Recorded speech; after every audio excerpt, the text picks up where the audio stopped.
কিশোরগঞ্জের ঐতিহ্যবাহী পাগলা মসজিদের দানবাক্স খোলা হয়েছে। মিলেছে ৩২ বস্তা টাকা, স্বর্ণালংকার, বিদেশি মুদ্রা সহ নানা সামগ্রী। এখন গণনা চলছে। এ বিষয়ে আরো জানবো, সহকর্মী এটিএম নিজাম যুক্ত হচ্ছেন। এখন নিজাম, টাকা গণনা এখন কোন পর্যায়ে রয়েছে? এবার মনোবাসনা পূরণের বিশেষ কোনো চিঠি কি মিলেছে? 4 মাস 18 দিন পর এবার কিশোরগঞ্জের ঐতিহাসিক পাগলা মসজিদের 10টি লোহার সিন্দুক এবং 4টি ওই ট্রাঙ্ক খোলা হয়েছে।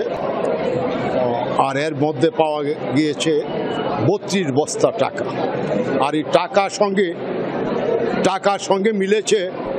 সঙ্গে মিলেছে প্রচুর মনোবাসনার চিঠি। বিভিন্ন মনস্কামনা পূরণের জন্য অসংখ্য চিঠি দিয়েছেন বিভিন্ন নারী পুরুষ নামে। এছাড়াও রয়েছে পতিত সরকার প্রধান শেখ হাসিনাকে নিয়েও বেশ কিছু চিঠি। সবচেয়ে বেশি চিঠি রয়েছে দরিদ্র শ্রেণীর লোকজনের এবং যুবক কিশোরদের, যারা মনোবাসনা বিশেষ করে ওই প্রেমের সম্পর্ক পূরণের উদ্দেশ্যে চিঠি দিয়েছেন। কেউ চিঠি দিয়েছেন দারিদ্রতা দূরের জন্য এবং কেউ চিঠি দিয়েছেন ও এই দাম্পত্য কলহ নিষ্পত্তির জন্য।